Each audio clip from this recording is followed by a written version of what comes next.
Chapter 1. The day was freaking hot. Perhaps it was one of the hottest days of the year in Amasoma. It seems like the last soul who passed into hell forgot to shut down the entrance. People outside withstood the scorching sun by sporting umbrellas, or just pulling a piece of their attires over their heads. Mrs. Laefa, a pregnant woman in her late 30s, reclined on the bed, all by herself in the room. She felt so empty. She squealed like a toddler in Forlorn. A taboo, but sorry, she said ruefully. Tears flowed from her eyes as she slid through her old family album. Her fingers paused on one of the pictures in the photo album, and again, her heart quivered in pain. For over 2 months, she had slowly trod into solitude, cuddling lifeless pillows through nights and days as a sense of guilt from her past engulfed her entire being. The floor of her room was littered with particles of discarded tissue paper she had used in cleaning her runny nose, and tears from her eyes. Her soul was drowning in the river of her grief. She began to sob again, recollecting old wounds. She was married to Mr. Tarilla through the traditional payment of bridal dowry with 4 kids. The happy chatter and voices of children, singing, jumping, and playing around the compound could be heard from a distance. Husbands were returning home from work as mothers and daughters set dinner pots. There were joyous screams of children, who ran to welcome their parents and loved ones as they arrived home. Her husband, Mr. Tarilla, had arrived home. He held a fishing net in his left hand and a hook in his right hand. He wore a locally constructed fishing hat on his head. His feet were dusty. He strolled down to his doorstep, scooped some water from a bucket, and used it to wash his legs. Mrs. Laefa was inside their one-room apartment. She discerned her husband's footsteps and came outside to greet him. "My husband is back, eh?" she said, in an Izon accent. "Tamara, you are faithful," she embraced him. Rapidly, her kids ran out of the backyard. They had just finished watching television through their neighbor's window. Nigeria's television series drama, Papa Josko and Company, were trending. At that time, not all Nigerians could afford a television set in their homes. Her husband was one of them. In the compound where she lived with her husband and 4 kids, only 3 families were fortuitous to afford a television set in their homes: Mama Sonia, Mummy Paul, and the landlord. Children would have to rinse their legs properly before they could be allowed to watch television in any of these houses. While others who were excluded from entering the house would perch on the windows of the television owners. They dare not disrespect any of these women, or they would be banned from entering their homes to watch television. Her husband, Mr. Tarilla, had cautioned them to stop perching on their neighbor's window, all in a bid to watch an episode of the most popular comic series in Nigeria. "Daddy Koid sir," they greeted him in the Izon dialect as they played around him. "Saride my wonderful kids," he said as he carried Ebitimi, the youngest child. Mr. Tarilla was a very tall man with an outstanding masculine build. He was strikingly dark and handsome with spellbinding bright eyes, even in his indigent state. He sat on a wooden chair near the entrance of his house after instructing his wife and children to go inside the house and wait for him.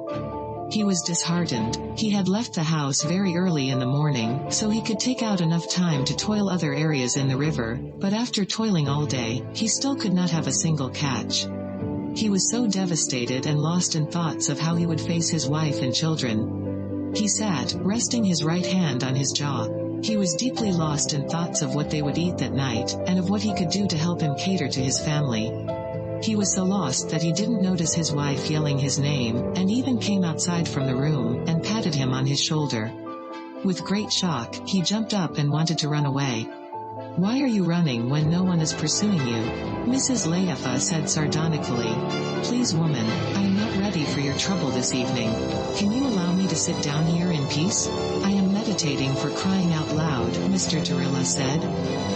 "I am not ready for your trouble, either.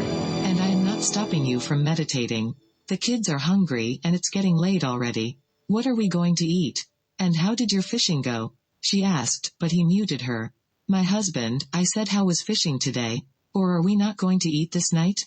she asked him. She was losing her patience. It wasn't fine at all. "My wife. I went to the Amasoma River to inspect my net, and see if I could catch some fishes, which you could use in preparing dinner tonight, but I couldn't get a single catch," he explained. "So, what are we going to eat?" she asked, again ignoring his explanation. Didn't you hear what I just said? Mr. Tarilla said. I've heard you, crystal clear, but that would not stop us from eating tonight. Mrs. Layefa said. And who says we are not going to eat tonight? Don't we have yam and palm oil in the house?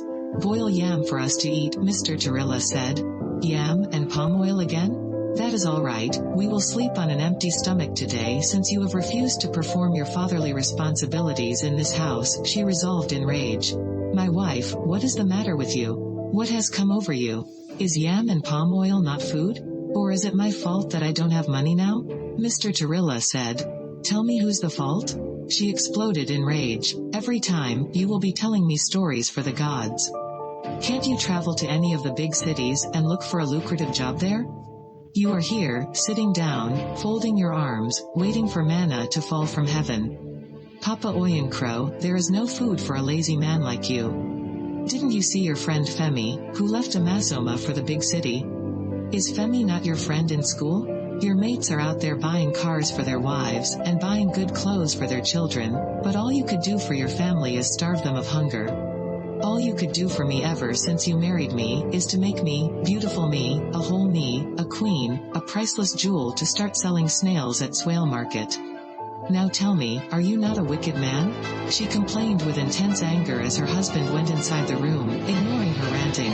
Why did I marry this man? She grumbled to herself as she began to sob. My mates are marrying husbands, and I ended up marrying a horse band. All he knows how to do is to ride me like a horse, she said, as she retired to her room. Her husband sat on their matrimonial bed with a newspaper in his hands, while her kids were playing with a toy on the floor. Have you finished showcasing your stupidity outside?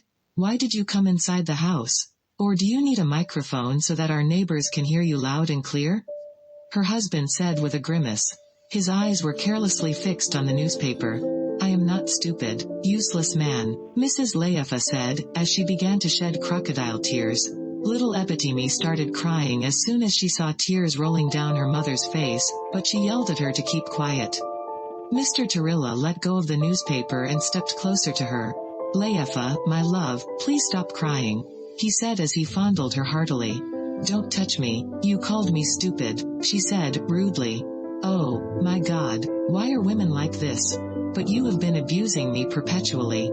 I solely called you stupid, and you are feeling terrible. Okay, I apologize for calling you stupid. I don't mean it, okay? You are not stupid. You are my angel, my black gold, my black apple. I know that you have been trying as well. The small amount of money you got from your snail business, you used in paying for the children's school fees last session. Don't worry, everything would be fine soon, Mr. Tarilla said, smiling as he wiped off the tears from her eyes and kissed her on her forehead. They both started laughing and teasing each other.